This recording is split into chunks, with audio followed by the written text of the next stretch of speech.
সবাই অ্যাক্টিভিটি টাস্কে অনেক টেনশনে আছো, তাই না? টেনশন নেওয়ার কোনো কারণ নেই। আমি স্বরাজ, তোমাদের ফ্রেন্ড, গাইড অ্যান্ড ফিলোসফার, চলে এসেছি তোমাদেরকে হেল্প করার জন্য।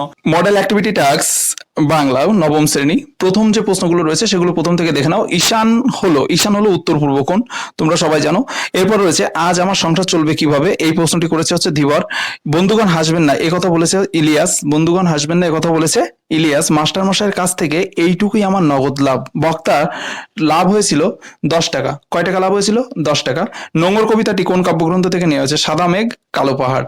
তো তোমরা এগুলো সব জেনে গেলে যে এখান থেকে কিন্তু আমরা যে এমসিকিউ গুলো ছিল সেগুলো কমপ্লিট করলাম। এবার দেখো নিচের যে প্রশ্নগুলো রয়েছে সেগুলির দিকে একটু তাকাও। সেগুলির মধ্যে প্রথমটি রয়েছে যে কম বেশি 15টি শব্দের মধ্যে উত্তর দাও। তাহলে 15টি শব্দের মধ্যে প্রথম যে প্রশ্নটি রয়েছে প্রজা চমকিত। প্রজা চমকিত কেন? প্রজা চমকিত কেন? তো এর উত্তর কিভাবে লিখবে তোমরা? দেখো ঠিক এভাবে লিখবে তোমরা। প্রথমেই লিখবে যে মুকুন্দ চক্রবর্তীর কলিঙ্গ দেশে ঝড় বৃষ্টি কবিতায় প্রবল ঝড় বৃষ্টির প্রকোপে কলিঙ্গ দেশের সমগ্র প্রকৃতি ধুলোয় আচ্ছাদিত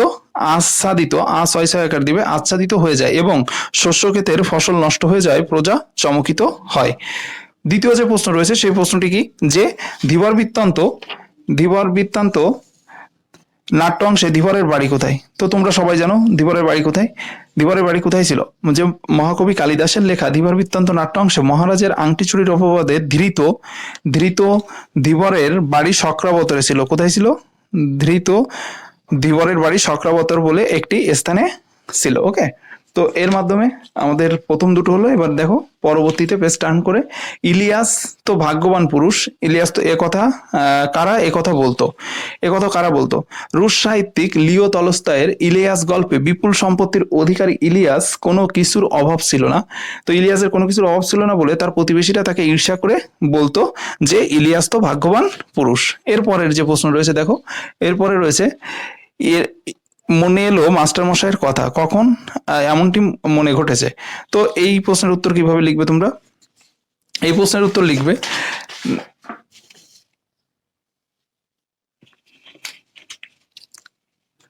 নারায়ণ গঙ্গোপাধ্যায়ের দাম গল্পে লেখক হিসেবে কথক সুকুমার যখন অল্প স্বল্প নাম করেছেন, তখন এক অনামী পত্রিকা থেকে তার কাছে যখন বাল্যস্মৃতি লেখার প্রস্তাব আসে, তখন সুকুমারের মনে তার যে স্কুলের বিভীষিকার স্বরূপ অঙ্কের মাস্টার মশাইয়ের কথা মনে আসে। তো এটি হলো উত্তর। এর পরবর্তী যে প্রশ্ন রয়েছে সেটি একটু দেখে নাও। বিরামহীন এই দাঁড় টানা, কবি দাঁড় টানাকে বিরামহীন বলেছেন কেন? কেন বলেছেন বিরামহীন? তো এই প্রশ্নের সঠিক উত্তর কি হবে? দেখো, যে জনপ্রিয় কবি অজিত দত্তের নোংর কবিতায় কবি সংসারের মায়ায় আবদ্ধ এবং কর্মের জগৎ তাকে বেষ্টন করে আছে, অথচ তার অতৃপ্ত রোমান্টিক মন সীমা ছাড়িয়ে অসীমে যাত্রা করতে চায়, তাই তিনি বিরামহীনভাবে দাঁড় টেনে চলেন। তো 2 দাগের সমস্ত প্রশ্নগুলো আমাদের কমপ্লিট। এবার হচ্ছে 3 দাগ। 3 দাগের প্রথম যে প্রশ্নটি রয়েছে, চণ্ডীর আদেশ পান বীর হনুমান। চণ্ডীর পরিচয় দাও, তিনি হনুমানকে কি আদেশ দিয়েছিলেন? 2টি অংশে আমাদের প্রশ্নটা বিভক্ত, তো আমরা কিন্তু 2টি অংশে উত্তর দেব। প্রথমেই আমরা লিখে নেব যে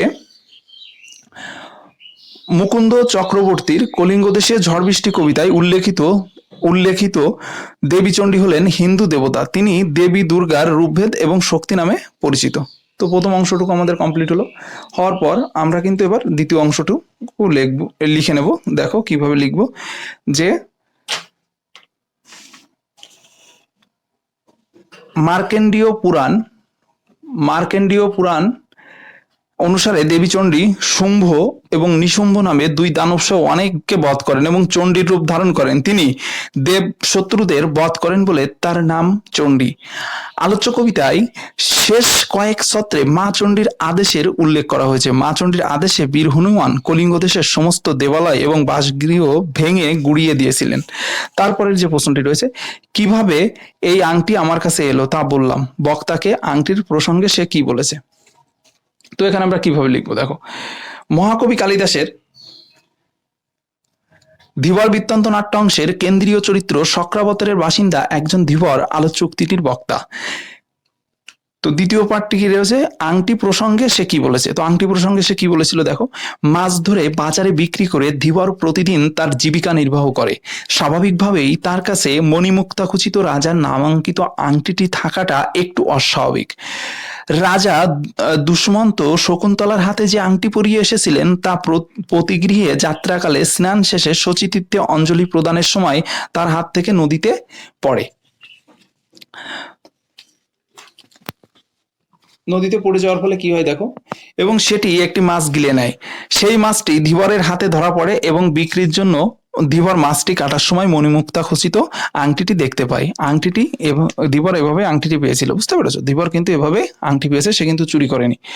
তো তারপরের যে প্রশ্নটি 3.3, মোহাম্মদ শাহ কোন গল্পের চরিত্র, তার প্রকৃতি কেমন? মোহাম্মদ শাহ কোন গল্পের চরিত্র? বিখ্যাত রাশিয়ান লেখক লিও তলস্টয়ের ইলিয়াস গল্পের চরিত্র হলো মোহাম্মদ শাহ। মোহাম্মদ শাহ ছিলেন ইলিয়াসের একজন প্রতিবেশী। তিনি ছিলেন খুবই সচ্ছল চরিত্রের মানুষ। তিনি খুব দয়ালু এবং অন্যের দুঃখে কাতর ছিলেন। সচ্ছল অবস্থায় ইলিয়াসের অতিথি বাৎসল্যতার কথা স্মরণ করে ইলিয়াসের দুঃখের দিনে মোহাম্মদ শাহের ও দুঃখ হয়েছিল। সেজন্য মোহাম্মদ শাহ ইলিয়াসকে গ্রীষ্মকালে তরমুজের ক্ষেত দেখভাল করা এবং শীতকালে গরু ঘোড়াদের খাওয়ানোর কাজ দিয়েছিল। ইলিয়াসের স্ত্রীকেও এই দুর্দিনে ঘটকিদের দুধ দোয়ানো এবং কুমিশ তৈরির কাজ দিয়েছিল। তো দেখো, এই যে তার যে প্রকৃতি সেটা কিন্তু আমরা পেয়ে গেলাম। তারপরে পরবর্তী যে প্রশ্ন রয়েছে সেটি হচ্ছে 3.4।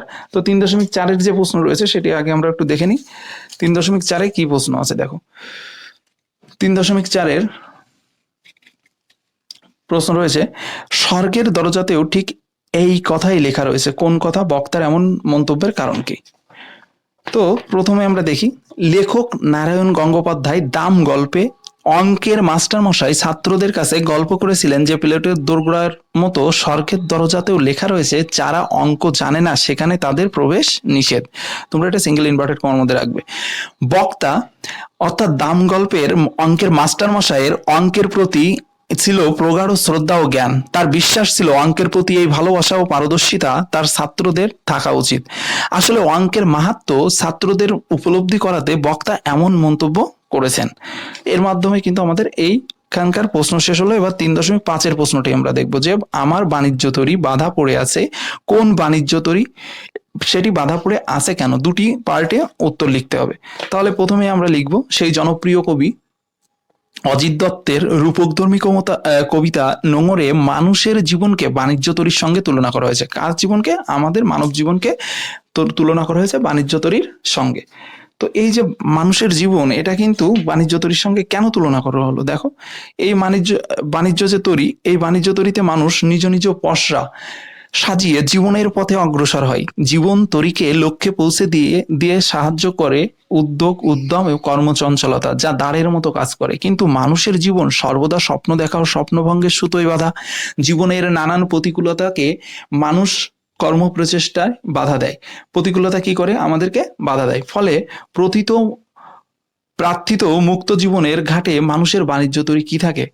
অর্থাৎ এর জন্যই মানুষের বাণিজ্য তরী বাধা পড়ে আছে। অর্থাৎ মানুষের যে স্বপ্নগুলো সেগুলো কিন্তু অধরা।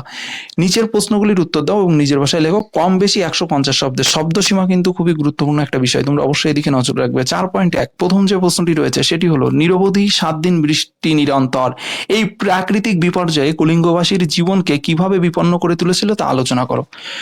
তোমরা কিভাবে লিখবে? তোমরা প্রথমে 4 নং প্রশ্নের উত্তর দিয়ে সুন্দর করে লিখবে যে চণ্ডীমঙ্গল কাব্যের সর্বশ্রেষ্ঠ কবি মুকুন্দরাম চক্রবর্তী বা মুকুন্দ চক্রবর্তী বিরচিত অভয়ামঙ্গল থেকে নেওয়া হয়েছে কলিঙ্গ দেশে ঝড় বৃষ্টি কাব্যাংশ।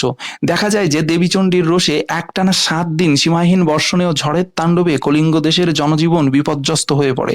কলিঙ্গ আকাশ ঘন কালো মেঘে ছেয়ে যায়। আকাশে ঘন ঘন বিদ্যুতের ঝলকানি দেখা যায়। আর কি কি হয় দেখো, মুষলধারে বৃষ্টি আর উচ্চনাদ দি মেঘের নিরন্তর গর্জনে ভীত হয়ে প্রজারা ঘর ছেড়ে পালাতে শুরু করে। ঝড়ের দাপটে শস্যক্ষেত এবং সবুজ গাছপালা নষ্ট হয়ে যায়। জলস্থল পথঘাট আলাদা করে বোঝা যায় না। জলমগ্ন রাস্তায় সাপ ভেসে বেড়াতে থাকে। ঘোর অন্ধকারের দিন রাত্রির পার্থক্য করা যায় না। মানুষ এই ঝড় ঝঞ্ঝা মেঘের গর্জনে ভীত হয়ে জৈমিনী মুনিকে স্মরণ করতে থাকে। 7 দিন নিরন্তর বৃষ্টি ফলে ঘরবাড়ি নষ্ট হয়ে যেতে থাকে। ঘরবাড়ি নষ্ট হয়ে যেতে থাকে। ভাদ্র মাসের তালের মতো বড় বড় আকারের শিল ঘরের চাল ভেদ করে পড়তে থাকে। দেবীচণ্ডীর আদেশে বীর হনুমান তাণ্ডব চালিয়ে মঠ অট্টালিকা সব ধ্বংস করে দেয়। তাহলে এটিই ছিল হচ্ছে প্রাকৃতিক বিপর্যয়ে যে কলিঙ্গবাসীর জীবনে কিভাবে বিপন্ন করে তুলেছিল তার বিবরণ। তো তারপর 4.2, 4.2 কি রয়েছে দেখি আমরা। সেই আংটিটি দেখে মহারাজের কোন প্রিয়জনের কথা মনে পড়েছে? মন্তব্যটির প্রসঙ্গ নির্দেশ করে আংটিটি দেখে মহারাজের কি প্রতিক্রিয়া হয়েছিল তা বুঝিয়ে দাও। তো তোমরা এটা কিভাবে লিখবে দেখো, যে মহাকবি কালিদাসের ধীবর বৃত্তান্ত নাট্যাংশে এক ধীবর একটি রুই মাছকে টুকরো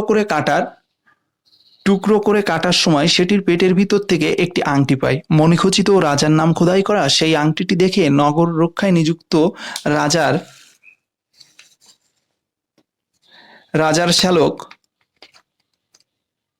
শ্যালক ওর এবং রক্ষীরা তাকে চোর সাব্যস্ত করে। ধীবরের কথা তারা শুনতেই চায় না।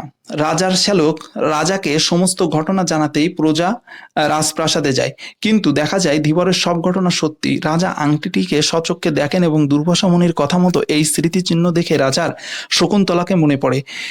আর রাজপ্রাসাদ থেকে ফিরে রাজশ্যালক এসব কথাই রক্ষীদের উদ্দেশ্যে বলেন। তো এর পরের যে অংশটুকু রয়েছে সেটি দেখো, যে মহারাজের প্রতিক্রিয়া কি হয়েছিল। আংটিটি দেখে স্বভাবতই গম্ভীর প্রকৃতির রাজা মুহূর্তের জন্য বিহ্বলভাবে চেয়ে থাকেন। শুধু তাই নয়, তার মনে যে উচ্ছ্বাস তৈরি হয় তার ফলে তিনি ধীবরকে আংটির মূল্যের সমপরিমাণ অর্থ পুরস্কার হিসেবে দেন। আংটিটি রাজার কাছে কতটা গুরুত্বপূর্ণ ছিল তা রাজার এই আচরণ থেকেই সহজে অনুমান করা যায়। আংটির মূল্য নয়, তার সঙ্গে জড়িয়ে থাকা স্মৃতি এক্ষেত্রে রাজাকে অনুভূতি প্রবণ করে তুলেছিল। তো এটি হলো মূল বিষয়। তো তারপর যে আমাদের যে প্রশ্নটি রয়েছে সেটি হচ্ছে 4.3। 4.3 প্রশ্নটি আগে দেখে আসি আমরা কি রয়েছে। ইলিয়াস গল্প অনুসরণে ইলিয়াসের চরিত্র বিশ্লেষণ করো। খুবই ইম্পর্টেন্ট একটি প্রশ্ন। তো আমরা ইলিয়াসের চরিত্র বিশ্লেষণ করব। দেখো প্রথমে কিভাবে লিখবে তোমরা ইলিয়াসের চরিত্র।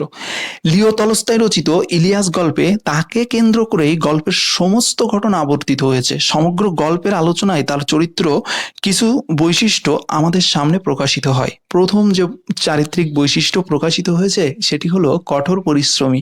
ইলিয়াসের পৈতৃক সম্পত্তি খুব কম ছিল না, কিন্তু 35 বছরে ধরে অক্লান্ত পরিশ্রম করে নানা সমস্যা অতিক্রম করে নিজের কর্মনিষ্ঠার জন্য সে প্রচুর সম্পত্তির মালিক হয়েছিল। তাহলে খুব একটা কিন্তু তার সম্পত্তি ছিল না, পরিশ্রমের মাধ্যমে সে কিন্তু কি করেছিল, সম্পত্তি অর্জন করেছিল। এরপর বলছে দেখো, অতিথি সেবা পরায়ণতা। ইলিয়াস অর্থবান হলেও তার বাড়ির প্রচুর অতিথির আগমন ঘটতে থাকে। সময়ের সাথে সাথে অতিথির সংখ্যা বাড়তে থাকে এবং সে তার বাড়ি আগত অতিথির অভ্যাসগতদের ভালোভাবে আপ্যায়ন করত। অর্থাৎ যারা আসতো অতিথিদের অভ্যাসগতভাবে তাদের সাথে কি করতো, ভালো আপ্যায়ন করত। দ্বিতীয় যে চারিত্রিক বৈশিষ্ট্য সেটি গেল। এবার হচ্ছে কর্তব্যপরায়ণতা। দেখো, সন্তানদের প্রতি যেমন কঠোর ছিলেন ইলিয়াস, তেমনি তার কর্তব্যবোধ ছিল। ছোট ছেলেকে বাড়ি থেকে বিতাড়িত করলেও সম্পত্তি থেকে তিনি কি করেননি, সম্পত্তি থেকে তাকে ত্যায্য করেননি বা বিতাড়িত করেননি। এরপর রয়েছে ইতিবাচক দৃষ্টিভঙ্গি, পজিটিভ থিঙ্কিং ইলিয়াসের চরিত্রে রয়েছে। সর্বস্ব হারিয়েও সে ভেঙে পড়েনি, কারণ কোনো কাজকেই সে ছোট ভাবেনি, তাই মালিক থেকে মজুর হওয়াতেও তার কোনো আক্ষেপ নেই। এরপর আধ্যাত্মিক চেতনা। আধ্যাত্মিক চেতনায় কি বলছে, কঠিন সময়েও সে যেভাবে সত্য ও সুখকে উপলব্ধি এর কথা বলেছে তাতে তার আধ্যাত্মিক চেতনা প্রসারিত হয়েছে, যা তার চরিত্রের আরেকটি সুন্দর দিককে তুলে ধরেছে। হচ্ছে 4.4। 4.4 রয়েছে, আমার ছাত্র আমাকে অমর করে দিয়েছে, বক্তাকে কেন তার এমনটি মনে হয়েছে। তো এই যে 4.4 যে প্রশ্নটি সেটি আমরা এভাবে লিখব। দেখো, নারায়ণ গঙ্গোপাধ্যায়ের দাম ছোট গল্পে উদ্ধৃতিটির বক্তা হলেন গল্পকথক সুকুমারে স্কুলের অঙ্কের মাস্টারমশাই। স্কুলের অঙ্কের মাস্টারমশাই এই উক্তিটি করেছিলেন। তো এরপর কি হলো দেখো, কর্মজীবনে কর্মজীবনে মাস্টারমশাই ছিলেন তার ছাত্রদের কাছে মূর্তিমান বিভীষিকা। অঙ্কে তার পাণ্ডিত্য ছিল প্রশ্নাতীত। যে কোনো জটিল অঙ্ক একবার দেখেই তিনি সমাধান করতে পারতেন। ছাত্ররা অঙ্ক না পারলে তিনি ভয়ানক রেগে গিয়ে প্রহার করতেন এবং এজন্য ছাত্ররা তাকে জমের মতো ভয় পেত। গল্পকথক সুকুমার অঙ্কে দুর্বল ছিলেন। পরবর্তীকালে লেখক হয়ে বাল্যস্মৃতিতে মাস্টারমশাইয়ের সমালোচনা করে লেখেন যে জোর করে, ভয় দেখিয়ে, মেরে ছাত্রদের কোনো বিষয় শেখানো যায় না। ঘটনাচক্রে মাস্টারমশাই সুকুমারের এই লেখাটি পড়েছিলেন। খুব আশ্চর্যজনকভাবে অতি রাগী মাস্টারমশাই মানুষটি একটুও না রেগে ছাত্রের যাবতীয় সমালোচনাকে উদার মনে সন্তানের অধিকার বলে গ্রহণ করেছিলেন এবং এবং এত বছর পরে একজন ছাত্র তার কথা মনে করে পত্রিকায় গল্প লিখেছে, এটাই সরলমতি মানুষটির কাছে প্রবল আনন্দের বিষয় হয়ে উঠেছিল। কঠিন চরিত্রের আড়ালে ছাত্রের প্রতি ভালোবাসাই ফুটে উঠেছে এই দিকটির মাধ্যমে, তাই তো? তারপরে দেখো 4.5 রয়েছে, নোঙর গিয়েছে পড়ে তটের কিনারে। উদ্ধৃতিটির আলোকে নোঙর কবিতায় কবির আক্ষেপ কিভাবে প্রকাশ পেয়েছে তা নির্দেশ করো। জনপ্রিয় কবি অজিত দত্তের নোঙর কবিতায় কবি নৌকা নিয়ে যেতে চান সুন্দর 7 সাগরের পারে। বন্ধনময় বাস্তব জীবন থেকে অনেক দূরে কল্পনার লোকে পাড়ি দিতে চান কবি। প্রাচীন ও মধ্যযুগে সওদাগরদের মতো কবি ভাসিয়ে দিতে চান তার সৃষ্টি সম্পদে পূর্ণ নৌকা। রোজগার কর্মময় সহস্র বন্ধনময় জীবন থেকে ছুটি নিয়ে কবির কল্পনাপ্রবণ মন দূর অজানা দেশে পাড়ি দিতে চায়। বাস্তব জীবনে ঘাত প্রতিঘাত, কর্মময় জীবনের একঘেয়েমি, সংসারের মায়ার বাঁধন অতিক্রম করে কবি নৌকা নিয়ে বেরিয়ে পড়তে চান সব পেয়েছির দেশের সন্ধানে। কিন্তু চাওয়া পাওয়ার মধ্যেই থেকে যায় বিস্তর ব্যবধান। দেখো কি ব্যবধান রয়েছে। কবির ভাবুক মন তা মানতে চায় না। উদার উন্মুক্ত প্রকৃতির ডাকে মন চাইলেও কবি সাড়া দিতে পারেন না। কর্মময় সাংসারিক জীবনের বন্ধন তাকে আষ্টে পিষ্টে বেঁধে রাখে। স্রোতের গতি কবির বন্ধনকে বিদ্রুপ করে, কিন্তু কবি নিরুপায়, অসহায়, বৃথা, এতটাই যে এই দাঁড় টানা জেনেও তিনি অবিরাম দাঁড় টেনেই চলেন। এভাবেই নোঙর কবিতাতে তার অপূর্ণতার আক্ষেপ বেদনার ধূসর হয়ে উঠেছে। আকাঙ্ক্ষার অপূর্ণতার আক্ষেপ বেদনার ধূসর হয়ে উঠেছে। তো এর মাধ্যমে কিন্তু আমাদের সমস্ত বড় প্রশ্নগুলো শেষ হলো। তো আমরা এবার করব নির্দেশ অনুযায়ী যে উত্তর দাও। ষোলক থেকে ষোলক, এক্ষেত্রে ঘটেছে মধ্য স্বরাগম। এক্ষেত্রে কি ঘটেছে? মধ্য স্বরাগম। হলো একটি অর্ধ বিবৃত স্বর ধ্বনি, অ থেকে এরপর রয়েছে দেখো বিদেশি উপসর্গ উৎপন্ন একটি শব্দ। বিদেশি উপসর্গ যোগে উৎপন্ন একটি শব্দ হচ্ছে আমজনতা। মৌলিক ও সাধিত ধাতুর মধ্যে একটি পার্থক্য লিখব। আমরা মৌলিক এবং সাধিত ধাতুর মধ্যে পার্থক্য লিখব। দেখে নাও, যে ধাতুকে বিশ্লেষণ করলে কোনো প্রত্যয় পাওয়া যায় না তাকে মৌলিক ধাতু বলে, আর সাধিত ধাতু প্রত্যয় যোগে গঠিত হয়। এটি হলো মূল পার্থক্য। এরপর 5.5 রয়েছে ধাতব্যয় প্রত্যয়ের একটি উদাহরণ দাও। দেখো তোমরা দেখে নাও যে ধাতব্যয় প্রত্যয়ের একটি উদাহরণ। তাহলে এই উদাহরণটা আমরা কিভাবে দেবো? দেখো, যে দেখ যুক্ত এটি হলো দেখা। এই শব্দ বা ধাতুর সঙ্গে যুক্ত হয়ে যে প্রত্যয় গঠন করে সেটি হলো আমাদের ধাতব্যয় প্রত্যয়ের উদাহরণ। ওকে, এরপরে রয়েছে দেখো অনুসর্গের অন্য দুটি নাম উল্লেখ করো। তো তোমরা সবাই জানো অনুসর্গের কি নাম? একটি হচ্ছে কর্মপ্রবচনীয় আর একটি হলো পরসর্গ। তো অনুসর্গের নাম দুটি আমরা পেয়ে গেলাম। তোমরা দেখে নাও, অনুসর্গের অন্য দুটি নাম হলো কর্মপ্রবচনীয় এবং পরসর্গ। তো এর মাধ্যমে কিন্তু আমাদের ব্যাকরণের অংশ সব শেষ হলো। এবার আমরা চলে যাব পরবর্তী এবং শেষ প্রশ্ন। ভাব সম্প্রসারণ করো। ধর্মের নামে মোহ এসে যারে ধরে, অন্ধ সেজন মারে আর শুধু মরে। তো এটিকে আমরা সম্প্রসারিত ভাবে প্রকাশ করব। তোমরা মূল ভাব এবং সম্প্রসারিত ভাব লিখে নিতে পারো। তো আমরা দেখো এভাবে লিখেছি। ধর্ম কথাটির অর্থ অনেক গভীর ও ব্যাপক। ধর্ম যা ধারণ করে। ধর্মের মূল কথা হলো পরস্পরের প্রতি সহমর্মিতা, ভালোবাসা, পীড়িতের সেবা, অহিংসা ইত্যাদি। কিন্তু যখনই মানুষ নিজের ধর্মকে শ্রেষ্ঠ ভেবে অন্য ধর্মকে সহ্য করতে পারে না, তখনই কিন্তু বিড়ম্বনা সৃষ্টিটা হয়। ধর্ম মানুষকে উদার করে, মহৎ করে, শান্তি পেতে ও শান্তি দিতে শেখায়। কিন্তু যখন ধর্মকে কেন্দ্র করে অশান্তির আগুন জ্বলে ওঠে, রক্তক্ষয়ী সংঘর্ষ হয়, তখন ধর্মের ছদ্মবেশে সেই ধার্মিক ব্যক্তির অন্তর দেখে আমরা হতবাক হয়ে যাই। ধর্মের মূল কথার বিপরীত আচরণকারী ব্যক্তি কখনোই ধার্মিক নন। ধর্মের মুখোশ পরে মোহগ্রস্ত মানুষের মতো অন্যের ও নিজের অনিষ্ট করে চলেন। এই ব্যক্তিগণ ধর্মের নামে হিংসাকে উস্কে দেন। সুতরাং প্রকৃত ধর্ম কি সেটা আগে জানতে হবে, সেই অনুযায়ী প্রকৃত ধার্মিক হয়ে মানুষের কল্যাণ চিন্তাকে করতে হবে। ধর্মান্ধতার মোহ থেকে সর্বতভাবে আমাদের করতে হবে জয়, তাই তো আমাদের জয়। নবম শ্রেণী পরিবেশ ও ভূগোল। প্রথম বলছে দেখো, বিকল্পগুলি থেকে ঠিক উত্তরটি নির্বাচন করে লেখো। 1.1 কি রয়েছে দেখো, সৌরজগতের বহিস্থ গ্রহগুলি যে বৈশিষ্ট্যটি থাকে না, এরা আকারে বড়, এদের নির্দিষ্ট কক্ষপথ আছে, এরা কঠিন শিলা দ্বারা গঠিত হয়, নাকি এরা সূর্য থেকে অনেক দূরে অবস্থিত। সত্যি কথা বলতে এরা কঠিন শিলা গঠিত। ওকে, এটাই হবে সঠিক উত্তর। এরপর রয়েছে দেখো দ্বিতীয়টি, সূর্য উত্তরায়ণের শেষ সীমা হলো মকর ক্রান্তি রেখা, কর্কট ক্রান্তি রেখা, কুমেরুবৃত্ত রেখা নাকি সুমেরুবৃত্ত রেখা। তো এটি হবে কর্কট ক্রান্তি রেখা। মানবিক সম্পদের একটি উদাহরণ। মানবিক সম্পদ কোনটি? মানবিক সম্পদ কিন্তু সূর্যালোক নয়, প্রাকৃতিক গ্যাস নয়, ভূতাপ শক্তি নয়। মানবিক সম্পদ হচ্ছে মানুষের যে সম্পদ, অর্থাৎ মানুষের কর্মসম্পদ, দক্ষতা। অর্থাৎ এরপরে রয়েছে দেখো, বাক্যটি সত্য হলে ঠিক এবং অসত্য হলে ভুল লেখো। সত্য হলে ঠিক এবং অসত্য হলে কি লেখো? ভুল লেখো। তো এখানে আমরা কি কি লিখবো দেখো, প্রথমে রয়েছে নিরক্ষরেখা অভিকর্ষের মান সর্বাধিক। নিরক্ষরেখায় কি অভিকর্ষের মান সর্বাধিক? না, এটি মিথ্যা, অর্থাৎ এটি হবে ভুল।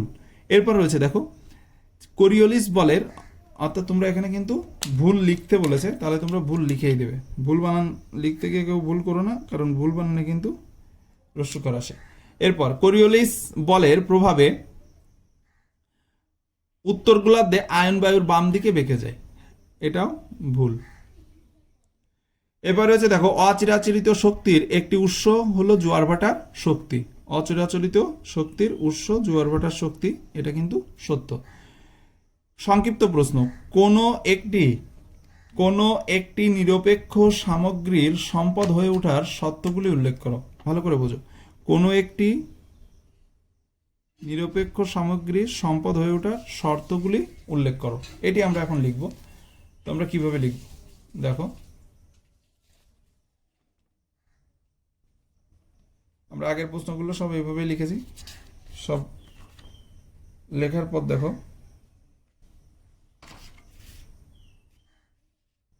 আমাদের এখানে কিন্তু সত্য নয়, এখানে বলেছে যে অসত্য হলে ভুল আর বাক্যটি সত্য হলে ঠিক। তোমরা এখানে ঠিক কথাটি লিখবে, ঠিক। ওকে, এখানে কিন্তু ঠিক লিখবে, ঠিক।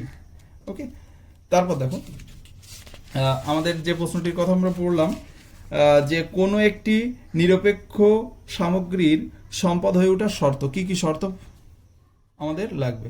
প্রথমে দেখো, নিরপেক্ষ সামগ্রী কাকে বলে সেটা আগে জানি, যে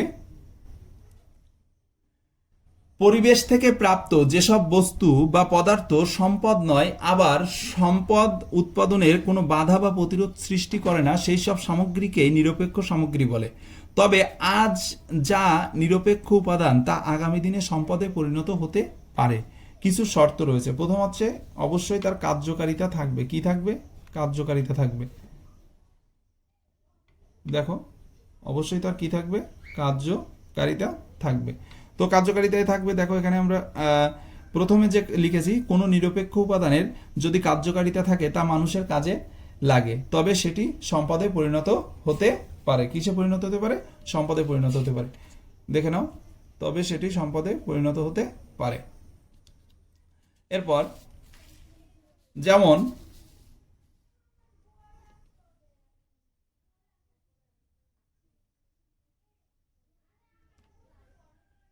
খরস্রোতা নদীর জল আজ একটি নিরপেক্ষ সামগ্রী, তবে এই জলকে কাজে লাগিয়ে যদি জলবিদ্যুৎ উৎপাদন করা হয় তবে সেটি জলসম্পদে পরিণত হবে।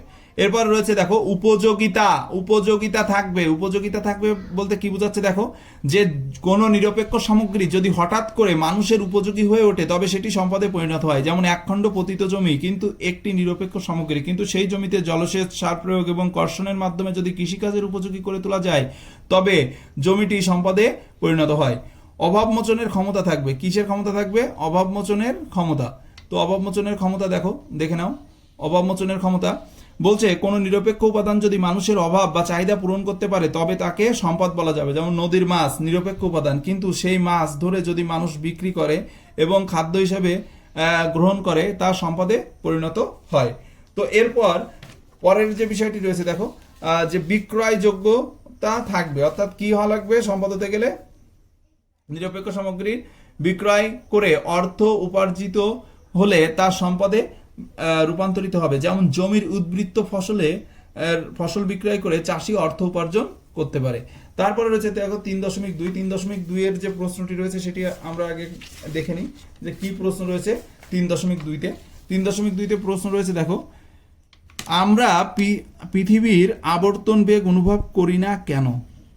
আমরা পৃথিবী যে ঘুরছে তার যে আবর্তন, এই আবর্তন বেগটা অনুভব করি না কেন, তার ব্যাখ্যা আমরা এখন লিখব। প্রথমে লিখব যে আমরা যদি নিরক্ষরেখায় দাঁড়াই তবে আমরাও পৃথিবীর সাথে সাথে ঘন্টায় প্রায় 1700 কিলোমিটার বেগে ঘুরতে থাকব। আবার সুমেরু বা কুমেরু বিন্দুতে দাঁড়ালে কোনো রকম না ঘুরে 24 ঘন্টা পার করে দেব। তবে ভূপৃষ্ঠে বসবাস করা সত্ত্বেও আমরা আবর্তন বেগ অনুভব করতে পারি না। এর কারণ হলো আমরা পৃথিবী পৃষ্ঠে যেখানে আসি তার পারিপার্শ্বিক গাছপালা, জীবজন্তু, ঘরবাড়ি, যাবতীয় জিনিসপত্র প্রভৃতি পৃথিবীর সঙ্গে একই গতিতে একই সঙ্গে আবর্তন করছে। অর্থাৎ প্রতিটি সচল বস্তুরই আপেক্ষিক অবস্থান একই থাকছে। আমাদের চোখে তার স্থানগত পরিবর্তন সেটি কিন্তু ঘটে না। স্থানগত পরিবর্তন না ঘটার কারণেই কিন্তু আমরা অনুভব করতে পারি না। তাই বলছে দেখো, স্থানগত পরিবর্তন ঘটে না, ফলে আমরা পৃথিবীর আবর্তন বেগ অনুভব করি না। ওকে, তার জন্য আমরা কিন্তু পৃথিবীর আবর্তন বেগ অনুভব করি না। এরপর রয়েছে দেখো পরের যে প্রশ্নটি সেটি আমরা একটু দেখে নিই। চিত্র সহ নিম্নলিখিত বিষয়গুলির ভিত্তিতে পৃথিবীর গোলীয় আকৃতির প্রমাণ দাও। পৃথিবী যে গোলীয় আকৃতি, এর প্রমাণ দিতে আমরা কি কি ভিত্তিতে দেব? এক হচ্ছে দিগন্তরেখা, আর একটা হচ্ছে ধ্রুবতারা। দিগন্তরেখা, ধ্রুবতারা। তো আমরা দেখো এখানে একটা চিত্র তোমরা এভাবে আঁকবে, তোমরা চিত্রটা দেখে নাও। এই হচ্ছে চিত্র তোমাদের। উচ্চতার সাথে সাথে দিগন্তরেখার পরিধি বৃদ্ধি। হ্যাঁ, এখানে তোমরা এভাবে এঁকে নেবে। আর আমরা পয়েন্টে কি লিখবো? পয়েন্টে লিখবো দেখো,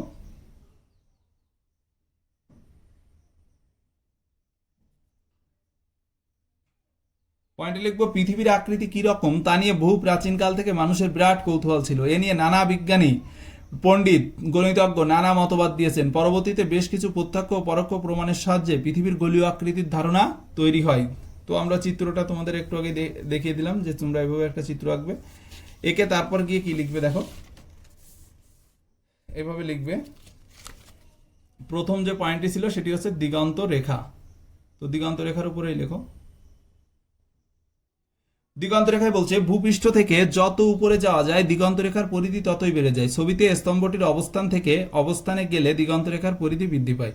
আবার দেখো বিমান থেকে দেখলে আরো অনেক বেড়ে যাবে।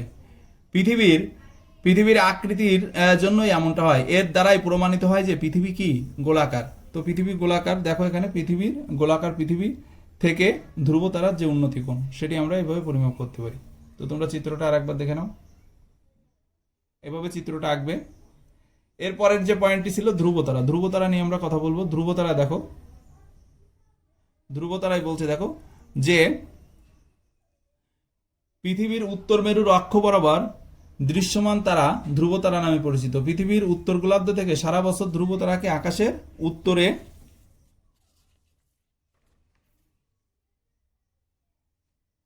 নির্দিষ্ট স্থানে দেখা যায়। যখন ম্যাপ, কম্পাস কিছুই ছিল না তখন ধ্রুবতারাকে দেখে মানুষ দিক নির্ণয় করত। তবে মজার ব্যাপার, নিরক্ষরেখা থেকে যত উত্তরে যাওয়া যাবে তারাটিকে ততই প্রতি রাতে উপরের দিকে উঠতে দেখা যাবে।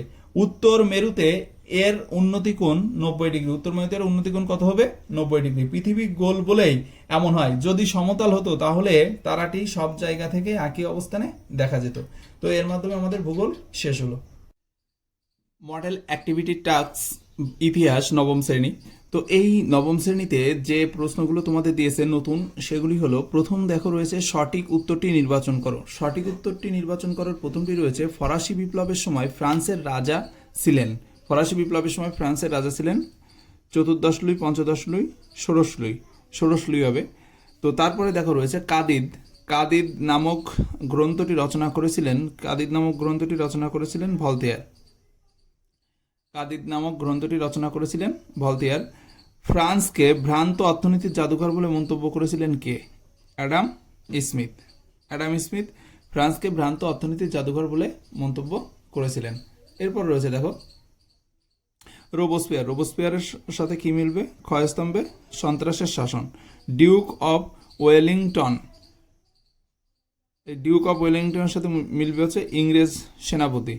এরপর রয়েছে দেখো কুটজভ, ইনি হচ্ছেন রুশ সেনাপতি। তো আমাদের সঠিক উত্তর এবং ক্ষয়স্তম্ভের সাথে ক্ষয়স্তম্ভ মেলাও কমপ্লিট। এবার রয়েছে নিচে দেখো যে 2টি বা 3টি বাক্যে নিচের প্রশ্নগুলির উত্তর দাও। কারা ইন্টেন্ডেন্ট নামে পরিচিত ছিল? তো প্রশ্নের উত্তর কিভাবে লিখবে তোমরা দেখো। ইন্টেন্ডেন্টরা ছিল পূর্ব শাসন ব্যবস্থার অন্যতম গুরুত্বপূর্ণ কর্মচারী, প্রধানত রাজস্ব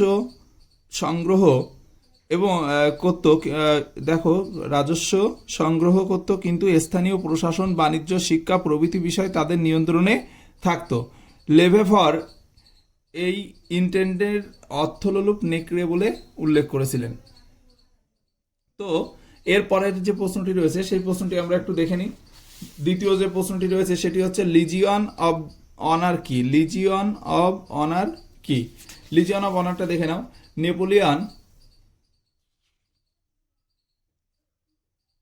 নেপোলিয়নের সামাজিক সংস্কারের একটি উল্লেখযোগ্য দিক হল লিজিয়ন অব অনার। বংশগত মর্যাদার পরিবর্তে প্রকৃত যোগ্যতার মর্যাদা বা সম্মান দেওয়ার জন্য 1802 সালে তিনি রাষ্ট্রীয় সম্মান প্রদানের উদ্যোগ নেন। এই সম্মানকেই বলা হতো লিজিয়ন অব অনার।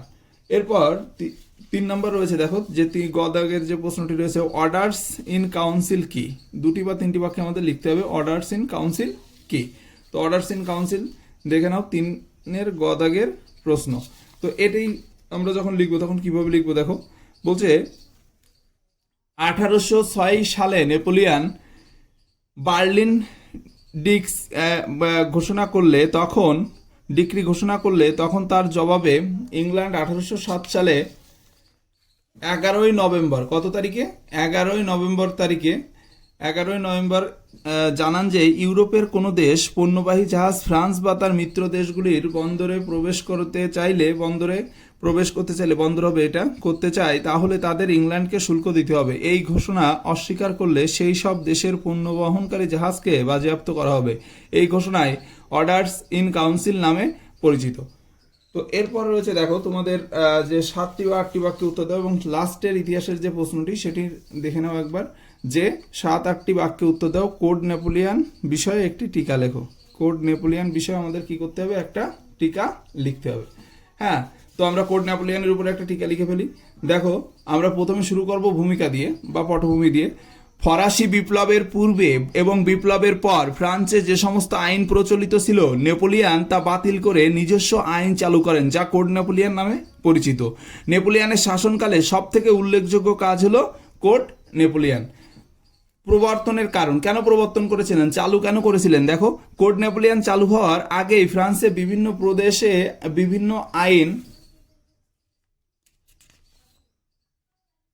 বিভিন্ন আইন প্রচলিত ছিল।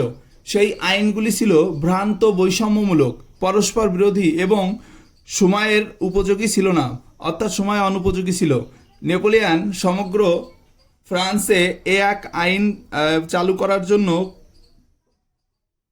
কোড নেপোলিয়ন চালু করেন। কোড নেপোলিয়ন যে রচনা দেখো এখানে বলছে, এই আইন রচনার জন্য তিনি 4 জন আইনজ্ঞর সহায়তা নেন। দার্শনিকদের মতে ফরাসি বিপ্লবের আদর্শে 4 বছরের চেষ্টায় এই আইন রচিত হয়েছিল। এরপর কোড নেপোলিয়ন দেখো এখানে 228টি ধারা ছিল। কোড নেপোলিয়নে 228টি ধারা ছিল। বৈশিষ্ট্য, কোড নেপোলিয়ন ফরাসি বিপ্লবে সাম্য, মৈত্রী ও স্বাধীনতার আদর্শে রচিত হয়, তাই আইনের দৃষ্টিতে সকলেই সমান। ব্যক্তি স্বাধীনতা ও সামন্ততন্ত্রের অবসান এই আইনের বিশেষত্ব। উপসংহারে কি বলছে দেখো, যেহেতু কোড নেপোলিয়ান ফরাসি বিপ্লবের আদর্শে রচিত হয় তাই ফ্রান্সের জীবনে কোড নেপোলিয়ানের অত্যন্ত গুরুত্বপূর্ণ হয়ে উঠেছিল। তাই ফ্রান্সবাসীর জীবনে বা ফ্রান্সের যারা বিশেষ করে বসবাস করতো তাদের জন্য কিন্তু কোড নেপোলিয়ান অতি গুরুত্বপূর্ণ হয়ে উঠেছিল। তো এর মাধ্যমে আমাদের কিন্তু ইতিহাস কমপ্লিট হলো। নবম শ্রেণী গণিত, নিচের প্রশ্নগুলির উত্তর দাও। বহুমুখী উত্তরধর্মী প্রশ্ন। প্রথমেই রয়েছে দেখো, পাই একটি মূলদ সংখ্যা, পূর্ণ সংখ্যা, বীজীয় অম্লত সংখ্যা নাকি তুরীয় অম্লত সংখ্যা? তো আমরা এটা জানি যে পাই হলো একটি তুরীয় অম্লত সংখ্যা। দাগ দিয়ে নাও। দেখো তারপর রয়েছে 0 এর n-তম মূল। 0 এর n-তম মূল সবসময় কি হবে? 0। কেন 0 হবে? দেখো n√0 সমান সমান 0, এর পাওয়ার কত আসছে? 1/n ইকুয়াল টু আমরা কি লিখতে পারি? 0। ওকে, তো রুটের মাথায় যদি n থাকে তাহলে 0⁴1/n যদি হয় তাহলে 0 হয়। তো দেখে নাও, ক্যালকুলেশনটা এখানে রয়েছে। এরপর রয়েছে দেখো, y+7 ইকুয়াল 0 সমীকরণটির লেখচিত্রটি কি হবে? আমরা জানি x অক্ষের উপর সবসময় ভুজ শূন্য এবং y অক্ষের উপর কোটি শূন্য। তাহলে এখানে আমাদের যে সমীকরণটি রয়েছে দেখো, তাহলে সেই সমীকরণটি কি হবে? y অক্ষের সমান্তরাল হবে না x অক্ষের সমান্তরাল হবে? যেহেতু y এর মান দেওয়া রয়েছে, y এর মান এই সমীকরণ থেকে কত বের হবে? y সমান -7। তাহলে y এর মান যদি থাকে তাহলে সেটি অবশ্যই x অক্ষের সমান্তরাল হবে। তাহলে আমরা এখানে কি দাগ দেবো? x অক্ষের সমান্তরাল। এবার দেখো রয়েছে x + y = 20 এবং 10x + 5y = 140 সহ সমীকরণের একটি মাত্র নির্দিষ্ট সাধারণ সমাধান থাকবে না দুইটি নির্দিষ্ট সাধারণ সমাধান থাকবে নাকি কোনো সাধারণ সমাধান থাকবে না? তো তোমরা এভাবে দেখো, এখানে একটু দেখে নাও যে আমরা সবসময় জানি যে এখানে দেখো x এর সাথে রয়েছে 10 এবং y এর সাথে রয়েছে 5। তো 1/5 আর 1/10 এটা তো কখনো ইকুয়াল না। তার জন্য এই ইকুয়াল না হওয়ার কারণে কিন্তু কি হবে? এর সাধারণত একটি নির্দিষ্ট সমাধান থাকবে। হ্যাঁ, একটি নির্দিষ্ট সমাধান থাকবে। তো তারপর সত্য মিথ্যা, সত্য হলে টি এবং মিথ্যা হলে এফ লিখবে। তো বলছে কোনো চতুর্ভুজ আকার ক্ষেত্রের একটি কর্ণ চতুর্ভুজাকার ক্ষেত্রের বাইরে থাকলে চতুর্ভুজাকার ক্ষেত্রটির যে চতুর্ভুজটি সেটি সামন্ত্রিক হবে। তো এটা কিন্তু সত্য। কোনো চতুর্ভুজাকার ক্ষেত্রের একটি কর্ণ, দেখো আমরা যদি এভাবে আমরা চতুর্ভুজ আঁকি, সেই চতুর্ভুজ ক্ষেত্রের একটি কর্ণ চতুর্ভুজাকার ক্ষেত্রে বাইরে থাকলে চতুর্ভুজটি কি হবে? আসলে সেটি কিন্তু সামন্ত্রিক হবে। তো এটি সত্য। তোমরা সবাই এর পাশে কি লিখে নেবে? যে সত্য হলে লিখতে বলেছে টি, তাহলে টি। এরপর রয়েছে একটি রম্বসের একটি কোণ সমকোণ হলে রম্বসটি একটি বর্গক্ষেত্র। একদম সত্যি কথা। তাহলে কি হবে? এটি টি হবে। বহুপদী সংখ্যামালায় চলের সূচক যে কোনো পূর্ণ সংখ্যা হবে না, কখনো পূর্ণ সংখ্যা হবে না। তাহলে এটা কি হবে? এফ। এবং 0 একটি ধ্রুপদী সংখ্যামালা এবং 0 বহুপদী সংখ্যামালা। তাহলে এটা কি হবে?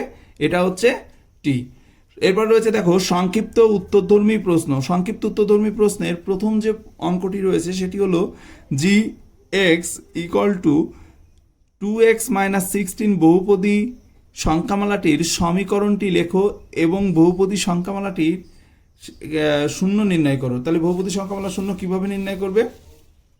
দেখো বহুপদী সংখ্যামালার এভাবে লিখে নেবে যে gx = 2x - 16 বহুপদী সংখ্যামালাটির সমীকরণ নির্ণয়ের যে শর্ত, gx = 0 হবে, আবার 2x - 16 = 0। তাহলে gx বহুপদী সংখ্যামালাটির সমীকরণটি হলো 2x - 16। এখন 2x - 16 থেকে আমরা যদি x এর মান বের করি তাহলে x এর মান কত পাই? আমরা x এর মান পাই 8। তাহলে x = 8 এর জন্য g⁴x এর মান কি হবে? 0 হবে। অতএব 8 হচ্ছে g⁴x বহুপদী সংখ্যামালার ক্ষেত্রে 0। তাহলে প্রথম যে অঙ্কটি সেটি কিন্তু এখানেই শেষ হলো। দ্বিতীয় যে প্রশ্নটি রয়েছে সেটি আমরা একটু দেখে নিই। 8x³ + 8x - 5 বহুপদী সংখ্যামালাটির একটি উৎপাদক নির্ণয় করো। তাহলে বহুপদী সংখ্যামালার একটি কি করতে হবে? বহুপদী সংখ্যামালার একটি উৎপাদক নির্ণয় করতে হবে। তাহলে উৎপাদক নির্ণয় করার জন্য আমরা কি করব, দেখো প্রথমে রয়েছে দেখো 8x³ প্লাস 8x মাইনাস 5, এই যে জায়গা থেকে আমরা এই 5কে ভেঙে 1 - 4 লিখলাম। 1 - 4 লেখার পর দেখো আমরা সূত্র করার জন্য 1কে আগে নিয়ে চলে আসলাম, 8x³ মাইনাস 1 আর এই প্লাস 8x মাইনাস 4 এক জায়গায় রাখলাম। এখান থেকে কমন নিই, 4 কমন নিলে কত হলো 2x মাইনাস 1, আর 8x³ মাইনাস 1 মানে কি 8কে আমরা যদি 8x³ যদি আমরা 2x তার হোল কিউব লিখতে পারি, কারণ 2³ সমান 8, আর এখানে 1 রে কিউব লিখতে পারি, তাহলে এটা কি হচ্ছে a³ মাইনাস b³ এর সূত্র। a³ মাইনাস b³ এর সূত্র কি a minus b into a² plus ab plus b²। এরপর দেখো এখান থেকে 4 কমন নিয়েছি, তাহলে এখানেও 2x আছে, এখানেও 2x আছে, দুটো 2x থেকে একটা 2x কমন নিয়ে নাও, তাহলে এখানে কি পড়ে থাকলো 4x² প্লাস 2x প্লাস 1, আর এখানে পড়ে থাকলো প্লাস 4, তাহলে এই 4 আর 1 যোগ করলে 5 হয়, তাহলে কত হলো 2x minus 1 4x² plus 2x plus 5। তাহলে এই যে বহুপদী সংখ্যামালাটির একটি উৎপাদক হলো 2x মাইনাস 1। তাহলে আমাদের এখানে কি বলেছিল যে এই যে বহুপদী সংখ্যামালাটি দেখে নাও, এখানে 8x³ প্লাস 8x মাইনাস 5 বহুপদী সংখ্যামালাটির একটি উৎপাদক নির্ণয় করো। তাহলে একটি উৎপাদক কত হবে 2x মাইনাস 1, 2x মাইনাস 1 হবে। তো দেখো তারপরের যে অঙ্কটি রয়েছে সেটি আমরা একটু দেখে নিই। তারপরে একটা অঙ্ক রয়েছে -2 এবং 4 6 বিন্দু দুটির মধ্যে দূরত্ব নির্ণয় করো। তাহলে বিন্দু দুটির মধ্যে দূরত্ব কিভাবে নির্ণয় করব, আমরা সূত্র ব্যবহার করে প্রথমেই রয়েছে a সমান এর মান কত দেওয়া রয়েছে -2 এবং b এর মান রয়েছে 4 6, a ও b বিন্দু দুটির মধ্যে দূরত্ব।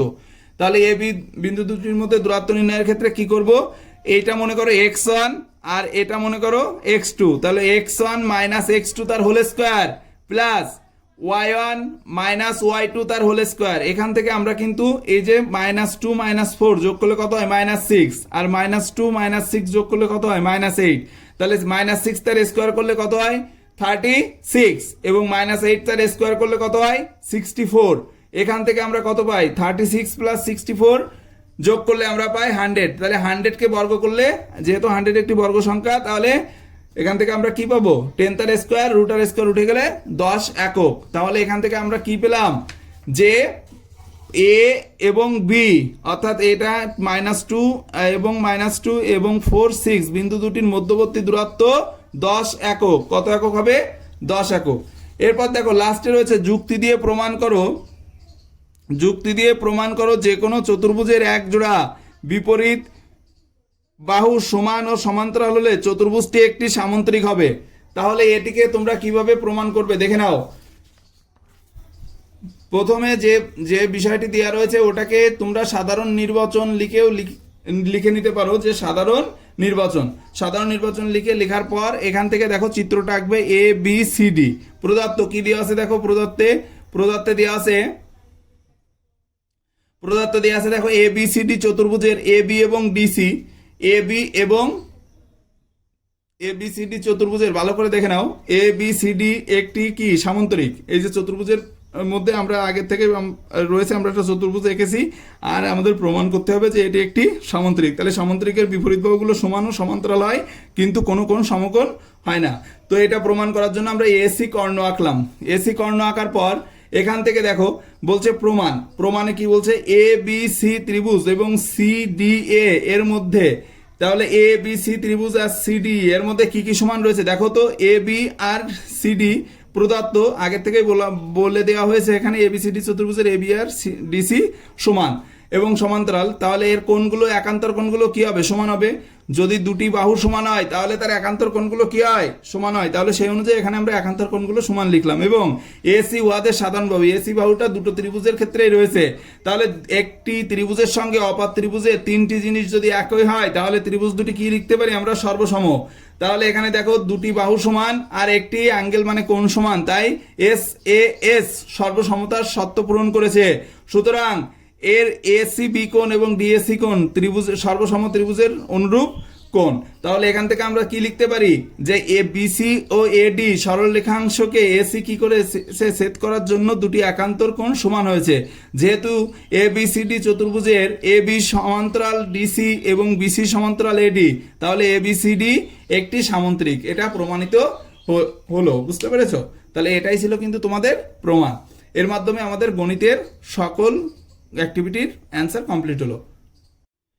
জীবন বিজ্ঞান নবম শ্রেণী দেখো, প্রতিটি প্রশ্নের সঠিক উত্তরটি নির্বাচন করে তার ক্রমিক সংখ্যা সহ বাক্যটি সম্পূর্ণ করে লেখো। ভালো করে বুঝবে কিন্তু, ক্রমিক সংখ্যা সহ বাক্যটি সম্পূর্ণ করে লিখতে হবে। জীবন বিজ্ঞানে কিন্তু প্রত্যেকটা প্রশ্নের যে বাক্য সেটি সম্পূর্ণ করতে হবে। তাহলে কিভাবে লিখবো? যে পর্বের প্রাণীদের মধ্যে ক্লোব্লাস্ট কোষ দেখা যায় তা শনাক্ত করো। নিমাটোডা, নিডারিয়া, টিনোফোরা ফোরা না মোলাস্কা? উত্তর হবে টিনোফোরা। তাহলে ক্রমিক সংখ্যা সহ তোমাকে কিন্তু এই বাক্য সম্পূর্ণ করে লিখতে হবে। 2 নম্বর যেটি রয়েছে দেখো, নিচের বাক্যগুলি পড়ো এবং সঠিক বাক্যটি চিহ্নিত করো। তো এখানে দেখো তোমাদের উত্তর হবে ব্যক্তবীজির প্রধান উদ্ভিদ দেহটি হচ্ছে রেণুধর। হ্যাঁ, কারণ এটি হলো সঠিক, আর বাদবাকি সবগুলোই কিন্তু মিথ্যা। মোলাস্কা পর্বের অন্তর্গত প্রাণীদের দেহ খণ্ডিত নয়। ঠিক আছে, তারপরে বলছে দেখো যে টেরিডোফাইটার প্রধান উদ্ভিদ দেহটি লিঙ্গধর এবং কন্ড্রিথিস শ্রেণীর অন্তর্গত প্রাণীদের অন্তকঙ্কাল অস্থি দিয়ে তৈরি। তো এখানে বলছে সঠিক বাক্যটি চিহ্নিত করো। সঠিক বাক্য হচ্ছে যে ব্যক্তবীজির প্রধান উদ্ভিদ দেহটি হলো রেণুধর। যে জোড়টি সঠিক নয় সেটি নির্বাচন করো। ভালো করে দেখবে কিন্তু, সঠিক নয়। এখানে প্যারেনকাইমা কলা কোষান্তর রন্ধ্র উপস্থিত থাকে, এটা ঠিক। আবরণী কলায় ভিত্তিপদ্ম উপস্থিত, এটাও ঠিক। স্ক্লেরেন কাইমা কলা জীবিত কোষ উপস্থিত, এটি কিন্তু ভুল, কারণ স্ক্লেরেন কাইমায় কলায় কিন্তু কি থাকে না, জীবিত কোষ উপস্থিত থাকে না। স্নায়ু কলায় স্নায়ু কোষ ও নিউরোগ্লিয়া উপস্থিত, এটাও কিন্তু ঠিক। তাহলে ঠিক নয় হচ্ছে এটি। বুঝতে পেরেছ? এরপর রয়েছে নিচের বাক্যগুলি সত্য অথবা মিথ্যা নিরূপণ করো। তো সত্য মিথ্যা কিভাবে নিরূপণ করবো দেখো, তোমরা এভাবে লিখে নেবে। প্রথমে প্রশ্নটা উঠাবে, নানা জৈব অনুমিশ্রিত সমুদ্রের গরম জলকে বিজ্ঞানী Sydney Fox hot dilute soup নামে অভিহিত করেন। হট ডাইলিউট স্যুপ নামে অভিহিত করেন, সিডনি ফক্স করেন না। তো এর জন্য এটিকে আমরা কি করব, মিথ্যা লিখব। ঠিক আছে। এরপর রয়েছে প্রোটিস্টা জাতীয় জীবদের কোষ প্রোক্যারিওটিক প্রকৃতির, না এটিও ভুল, তো এটিও কিন্তু মিথ্যা। এরপর রয়েছে নাইট্রোজেনযুক্ত ক্ষার ও পেন্টোজ, তাহলে আমরা এখানে সরাসরি সত্য মিথ্যাগুলো দেখে নাও। প্রথমটি হবে মিথ্যা, তারপর এটিও হবে মিথ্যা। এবার রয়েছে নাইট্রোজেনযুক্ত ক্ষার ও পেন্টোজ শর্করা ফসফেট মূলক নিয়ে নিউক্লিওটাইড গঠিত হয়, হ্যাঁ এটি সত্য। বুঝতে পেরেছো? তো আমাদের সত্য মিথ্যাগুলো কমপ্লিট হলো। এবার দেখো 2টি বা 3টি বাক্যে উত্তর দাও। প্রথম যে প্রশ্নটি রয়েছে বলছে, এই পর্বের প্রাণীদের দেহ আংটির মতো ছোট ছোট খণ্ড নিয়ে গঠিত। এই পর্বের প্রাণীদের দেহ কি হয়েছে, আংটির মতো ছোট ছোট খণ্ড নিয়ে গঠিত। পর্বটির নাম ও 2টি বৈশিষ্ট্য লেখো। তো আমরা এই প্রশ্নটির উত্তর এখন করব। দেখো 3 নং প্রশ্নের উত্তর। তো এই পর্বটির নাম হচ্ছে অ্যানিলিটা। অ্যানিলিটা পর্বের যে 2টি বৈশিষ্ট্য দিতে বলেছে সেই 2টি বৈশিষ্ট্য আমরা এখন লিখি। যে 2টি বৈশিষ্ট্য, প্রথমটি হচ্ছে সিটা বা প্যারাপোডিয়ার সাহায্যে এরা কিন্তু চলাফেরা করে এবং নেফ্রিডিয়ার সাহায্যে রেচন কার্য চালায়, যেমন নেরিস আর কেঁচো, এরা কিন্তু এদের উদাহরণ। ওকে। এরপর রয়েছে এন্ডোপ্লাজমীয় জালিকার 3টি কাজ লেখো। 3.2-তে এন্ডোপ্লাজমীয় জালিকার কি করো, 3টি কাজ উল্লেখ করো। তাহলে আমরা এন্ডোপ্লাজমিক জালিকাটা দেখি যে এক কি করে দেখো, 3টি কাজের মধ্যে প্রথম যে কাজটি, এক হচ্ছে সাইটোপ্লাজমের কাঠামো গঠন করে, কোষের আয়তন বৃদ্ধি, রাসায়নিক অণুর পরিবহন ও নিউক্লিয় আবরণের সৃষ্টি করে।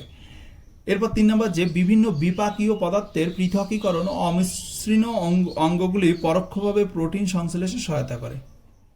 এরপর কি রয়েছে দেখো 4 নম্বর যে প্রশ্ন, 4 নম্বর প্রশ্নটি আমরা একটু দেখে আসি।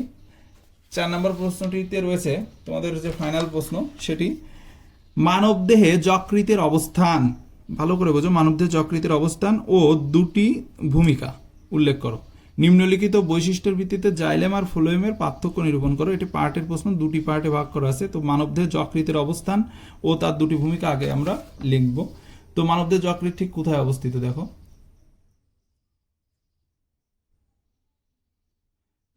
দেখো উদর গহ্বরের উপরের ডান দিকে, উদর গহ্বরের উপরের ডান দিকে এবং মধ্যস্থতার ঠিক নিচে এবং ডান দিকের নিচের যে পাঁজরগুলি তার পিছনে যকৃৎ অবস্থান করে। মানবদেহ যকৃতের ভূমিকা কি? মানবদেহ যকৃতের ভূমিকা হচ্ছে পিত্ত নিঃসরণ করে ফ্যাট পরিপাকে সাহায্য করে এবং বিভিন্ন প্রকার অ্যান্টিবডি গঠন করে। এছাড়াও বিভিন্ন প্রকার বিপাকে সাহায্য করে। বিভিন্ন প্রকার কিসে সাহায্য করে? বিপাকে সাহায্য করে। বুঝতে পেরেছো? বিভিন্ন প্রকার বিপাকে সাহায্য করে। তো এরপর সেকেন্ড পার্ট যেটি ছিল, নিম্নলিখিত বৈশিষ্ট্যের ভিত্তিতে জাইলেম আর ফ্লোয়েমের পার্থক্য নিরূপণ করো। কোন কোন বৈশিষ্ট্য? এক হচ্ছে উপাদান আর একটা হচ্ছে কাজ। তাহলে উপাদান আর কাজের ভিত্তিতে আমরা পার্থক্য নিরূপণ করব। দেখো এখানে জাইলেম ও ফ্লোয়েম কলার মধ্যে পার্থক্য। জাইলেম আর ফ্লোয়েম কলার মধ্যে পার্থক্য প্রথম যে আমরা তিনটি পার্ট করব। একটিতে লিখব যে বৈশিষ্ট্য, আরেকটিতে লিখব যে জাইলেম কলা। দেখো পার্থক্য তোমরা এভাবে লিখবে যে প্রথম রয়েছে কি, প্রথমে আমরা লিখব হচ্ছে বৈশিষ্ট্য। বৈশিষ্ট্যের মধ্যে দেখো রয়েছে জাইলেম। জাইলেম কি দেখো, যে জাইলেম এর ঘরে লিখব উপাদান, বৈশিষ্ট্য ঘরে লিখব উপাদান। উপাদান লিখে লিখব জাইলেম মৃত ও সজীব কোষ উপাদানগুলি দ্বারা গঠিত। এগুলির উপাদান হলো ট্রাকিড, ট্রাকিয়া, জাইলেম তন্তু মৃত এবং জাইলেম প্যারেনকাইমা সজীব। ওকে, এরপর কি রয়েছে? এরপর রয়েছে দেখো ফ্লোয়েম। ফ্লোয়েমের ক্ষেত্রে কি লিখব? ফ্লোয়েমের ক্ষেত্রে আমরা লিখব,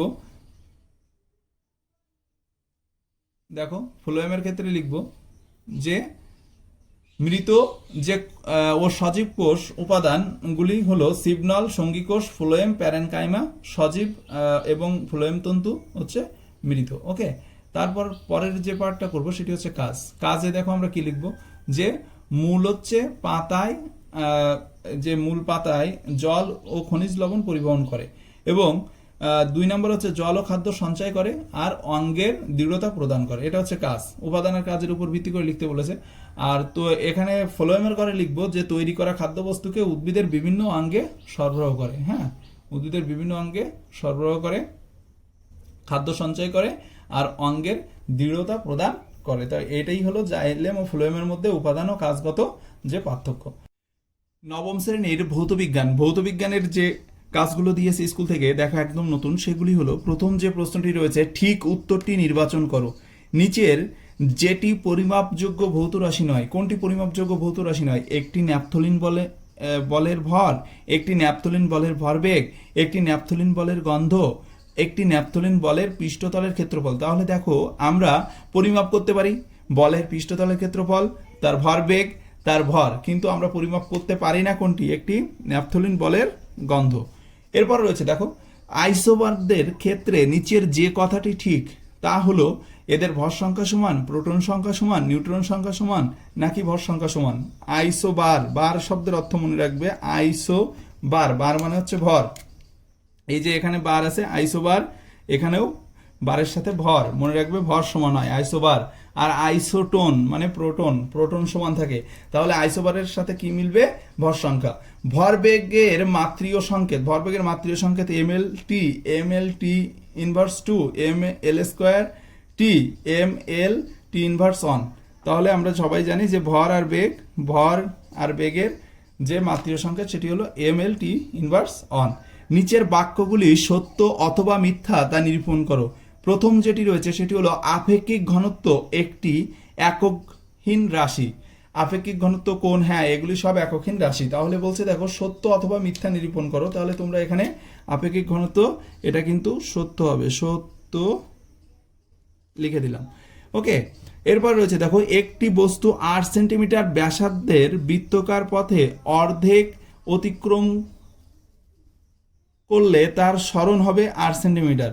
দেখো বৃত্তাকার পথে অতিক্রম করলে বৃত্তের যে পথের অর্ধেক অতিক্রম করেছে, তাহলে সম্পূর্ণ বৃত্তের যে পরিধি আমরা জানি 2πr, তাহলে কখনোই কিন্তু আর সেন্টিমিটার হবে না। তার মানে এটা কি হবে? এটা মিথ্যা হবে, অর্থাৎ এটা মিথ্যা। তো তারপর রয়েছে দেখো কার্বন 12 স্কেলে ক্লোরিনের পারমাণবিক গুরুত্ব 35.453 হলে একটি ক্লোরিন পরমাণুর ভর 35.453 ইউ, অর্থাৎ এটি কিন্তু সত্যি। এটি আমরা এখানে সত্য কথাটি লিখে দেবো, সত্য। ওকে, তারপর রয়েছে দেখো, দুটি অথবা তিনটি বাক্যে উত্তর দাও। এসটিপিতে, এসটিপি মানে কি, স্ট্যান্ডার্ড টেম্পারেচার অ্যান্ড প্রেসারে হাইড্রোজেন গ্যাসের ঘনত্ব 0.089 গ্রাম পার লিটার হলে এসআই এককে এই ঘনত্বের মান কত? অর্থাৎ system of international units, SI এককে এই ঘনত্বের মান কত হবে? তাহলে আমরা এই যে তোমাদের সমস্যাটা দেওয়া রয়েছে, এই সমস্যার সমাধান এখন আমরা কিভাবে করব দেখো, দেখে নাও। তোমরা ঠিক পরীক্ষার খাতায় এইভাবে লিখবে, এক দাগ দিয়ে। হ্যাঁ, এক দাগের অ্যান্সারগুলো এই যে, দুই দাগ দিয়ে ঠিক এইভাবে লিখবে। এরপর দেখো 3 দাগের যে সমাধান সেটি আমরা কমপ্লিট করব। তাহলে আমরা 1 গ্রাম পার লিটারকে আমরা দেখো 1 কেজি পার ঘন কিউব লিখতে পারি। তাহলে এসটিপিতে গ্যাসে হাইড্রোজেন গ্যাসের ঘনত্ব কত? 0.0898 গ্রাম পার লিটার। তো এই যে এসআই একক, এসআই এককে এই ঘনত্বের মান কত হবে?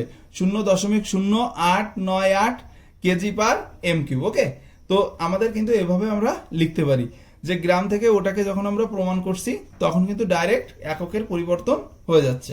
তো তারপরে দেখো 3.2, 3.2তে কি রয়েছে? একটি মৌলের পরমাণুতে প্রোটন ও ইলেকট্রনের মোট সংখ্যা 184, পরমাণুটির ভর সংখ্যা 235 হলে এতে কয়টি নিউট্রন আছে? কিভাবে নির্ণয় করব? প্রথমেই লিখব যে পরমাণুতে প্রোটন আর নিউট্রনের সংখ্যা রয়েছে 184, তাহলে পরমাণুতে প্রোটন সংখ্যা কি রয়েছে? প্রোটন আর ইলেকট্রনের মোট সংখ্যা যদি আমরা জানি যে প্রোটন আর ইলেকট্রন সমপরিমাণ থাকে, অর্থাৎ এখানে আমরা পরমাণুর প্রোটন সংখ্যা পেয়ে গেলাম 184কে 2 দিয়ে ভাগ করে 92। ওকে, কত পেলাম? 92। তো 92 পর এরপরে আমরা কি করব? যে ভর সংখ্যা দেওয়া রয়েছে, ভর সংখ্যা থেকে এটাকে আমরা যদি মাইনাস করি তাহলে আমরা কি সংখ্যা পেয়ে যাব? নিউটন সংখ্যা পেয়ে যাব। তাহলে কি করব দেখো, আমরা পরমাণু ভর সংখ্যা দেওয়া আছে 235, পরমাণুতে তাহলে নিউটন সংখ্যা কি হবে? ভর সংখ্যা মাইনাস প্রোটন সংখ্যা, তাহলে ভর সংখ্যা থেকে প্রোটন সংখ্যা মাইনাস করে দাও, অ্যান্সার পেয়ে যাবে। তারপর আমাদের যে ফাইনাল যে প্রশ্নটি রয়েছে, ফাইনাল প্রশ্নটি কি রয়েছে দেখো, রয়েছে একটি ট্রেন 60 কিলোমিটার পার আওয়ার দ্রুতিতে চলছিল, ব্রেক কষার ফলে 1 মিটার পার সেকেন্ড স্কোয়ার মন্দন সৃষ্টি হলো, ট্রেনটি থামতে কত সময় লাগবে? সহজ একটি অঙ্ক। এখানে আমাদের যে ট্রেন তার প্রাথমিক বেগ কত ছিল? 60 কিলোমিটার পার আওয়ার। অন্তিম বেগ কত ছিল? 0, যেহেতু ব্রেক কষা হয়ে গেল, থেমে গেল। মন্দন কত হয়েছে? 1 মিটার পার সেকেন্ড স্কোয়ার। সময় কি? টি। তাহলে মন্দনের ক্ষেত্রে আমরা কি জানি? ভি সমান ইউ প্লাস এটি। তাহলে এখানে দেখো ভি এর মান কত? ভি এর মান হচ্ছে 0। আবার ইউ এর মান কত? ইউ এর মান হচ্ছে 50/3, ওখান থেকে আমরা বের করেছি, দেখে নাও এপাশে। এবং এ এর মান হচ্ছে 1, টি এর মান বের করতে হবে। তাহলে টি এর মান কত হলো? 50/3কে যদি আমরা ভাগ করি তাহলে 16.2/3 সেকেন্ড। ওকে, তাহলে ট্রেনটি থামতে সময় লাগবে 16.2/3 সেকেন্ড। তো এর মাধ্যমে ভৌতবিজ্ঞানের সমস্ত প্রশ্নের উত্তর কিন্তু কমপ্লিট হলো। Model activity task English class 9 যে সেকেন্ড ল্যাঙ্গুয়েজের প্রথমে তোমাদের যে প্যাসেজটা দিয়েছে সেটি বলেছে read the passage and answer the question that follow. তো প্রথমেই দেখো রয়েছে I remember another funny incident about Bhola grandpa related by my father. It had been a rainy afternoon. Bhula Grandpa, wild with excitement, told my father and his friends that he had seen a gang of pirates. They were burying a large box under one of the sand dunes on the seashore by our village. At once, father and his friends started looking for the hidden treasure. Evening passed on night. Moonlight came to throw in the clouds. A pack of jackals were howling. It was past midnight. At this point of time, Bhola Grandpa confessed that there was no real treasure. It was all a dream which he had during his midday nap. তো এর মাধ্যমে আমরা অ্যাক্টিভিটিগুলো করব। অ্যাক্টিভিটিগুলো প্রথমেই দেখে নাও। The funny incident about Bhola grandpa was related by narrator's father. The afternoon was rainy afternoon. এই যে এখানে দেখো তোমরা, এখান থেকে এই যে রেইনি আফটারনুন এই যে এখানে রয়েছে, তোমরা এখান থেকেই খুঁজে বের করতে পারো। আর এখানে দেখো রিলেটেড বাই মাই ফাদার, প্রথমটার অ্যান্সার এখানেই রয়েছে। তোমরা প্যাসেজটা একটু সুন্দর করে পড়লে কিন্তু এখান থেকে তোমরা সমস্ত অ্যান্সারগুলো পেয়ে যাবে। The pirates are burying a large box under sand dunes বালিয়াড়ির মধ্যে পুঁতে রাখছিল, তাই তো? এই যে এখানে দেখো এই যে স্যান্ড ডিউন্স রয়েছে, এই যে স্যান্ড ডিউন্স। তাহলে কিন্তু তোমরা এভাবে সুন্দর করে এগুলো কমপ্লিট করতে পারবে। এবার বলছে যে change the following sentences into passive voice. দেখো প্যাসিভ ভয়েস পরিবর্তন করব আমরা, এগুলো একটু লিখে করি। প্রথমেই রয়েছে দেখো হি স এ টাইগার, এখানে হিটা হচ্ছে সাবজেক্ট, সটা হচ্ছে ভার্ব, এ টাইগার হচ্ছে অবজেক্ট। এটাই কোন টেন্সে রয়েছে আগে সেটি দেখতে হবে। এটি রয়েছে পাস্ট ইনডিফিনাইট টেন্সে। পাস্ট ইনডিফিনাইট টেন্সের সূত্র কি? অবজেক্টকে সাবজেক্ট করতে হবে, তারপরে কি নিয়ে আসতে হবে? ওয়াজ অথবা ওয়ার নিয়ে আসতে হবে, তারপর কি নিয়ে আসতে হবে? যে ভার্বে তৃতীয় রূপ বসাতে হবে, বাই বসাতে হবে, সাবজেক্ট বসাতে হবে। তাহলে আমাদের অবজেক্ট হচ্ছে এ টাইগার, এটাকে সামনে নিয়ে আসলাম। এরপর যেহেতু আমাদের পাস্ট ইনডিফিনাইট টেন্সে রয়েছে তাই আমরা এখানে ওয়াজ নিয়ে আসবো। আর সি স সিন, তাহলে এ টাইগার ওয়াজ সিন, ভার্বে তৃতীয় রূপ বসালাম, বাই বসাবো, হি থাকলে হিম হয়। তাহলে এগুলো তোমরা সবাই পারো, খুব ইজি। এরপরে রয়েছে দেখো 2 নাম্বার যেটি রয়েছে সেটি তোমরা একটু মনোযোগ দিয়ে দেখো। Close the door, close the door. তো এই যে ক্লোজ দ্য ডোর, এটি কোন সেন্টেন্স? আসলে এটিকে যদি ভয়েস চেঞ্জ করতে হয় তাহলে তোমাকে সেন্টেন্স জানতে হবে। এটি হচ্ছে ইম্পারেটিভ সেন্টেন্স। মনে রাখবে ভার্ব দিয়ে শুরু, ফুল স্টপে শেষ। ভার্ব দিয়ে শুরু, ফুল স্টপে শেষ হলেই সেটি হবে ইম্পারেটিভ সেন্টেন্স। আর ইম্পারেটিভ সেন্টেন্সের ভয়েস চেঞ্জের সূত্র কি? প্রথমে লেট আনতে হয়, তারপরে অবজেক্ট বসাতে হয়, তারপরে বি আর ভার্বের তৃতীয় রূপ। তাহলে প্রথমে আমরা লেট আনবো, তারপরে অবজেক্ট হচ্ছে দা ডোর বসাবো, তারপরে গিয়ে বি বসিয়ে ভার্বের থার্ড ফর্ম অর্থাৎ ক্লোজের থার্ড ফর্ম, ক্লোজ একটি উইক ভার্ব, তাহলে ক্লোজড বসিয়ে দিলাম। I gave the baby a doll. তাহলে আমরা প্রথমে কি করব? প্রথমে এ ডলটিকে আমরা সামনে নিয়ে আসবো। এ ডলটিকে সামনে নিয়ে আসলাম। আর এটি যেহেতু পাস্ট ইনডেফিনিট টেন্সে রয়েছে, তাহলে পাস্ট ইনডেফিনিট টেন্সে থাকলে কি হবে? তবে ওয়াজ অথবা ওয়ার, অর্থাৎ এ ডলের পরে ওয়াজ বসে। হ্যাঁ, ওয়াজ ওয়ারের ক্ষেত্রে ওয়াজ বসে কেন? কারণ সাবজেক্ট সিঙ্গুলার। তাহলে ওয়াজ ভার্বের third form given to the baby by me.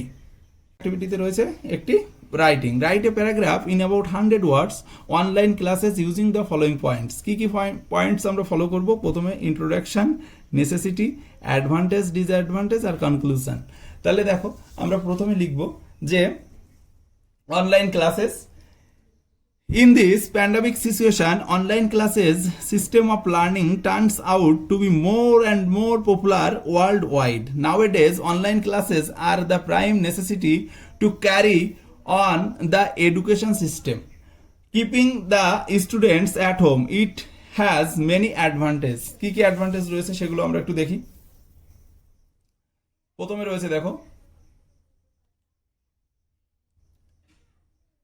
প্রথমে রয়েছে student can attend the classes only time and from anywhere, any time and from anywhere. They also learn effective with videos, PDF and other tools. Some organizations provide online classes free of cost, but there are some disadvantages too.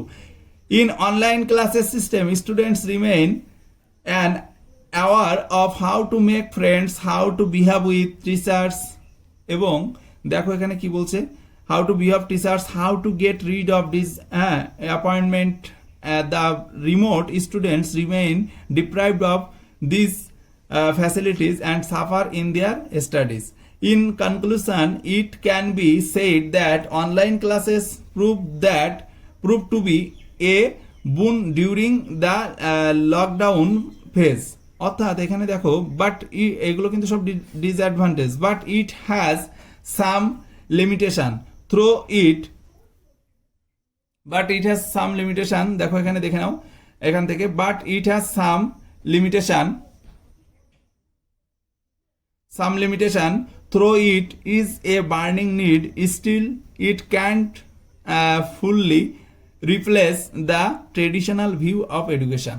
তো এর মাধ্যমে আমাদের ইংরেজির সমস্ত প্রশ্নের সবল উত্তর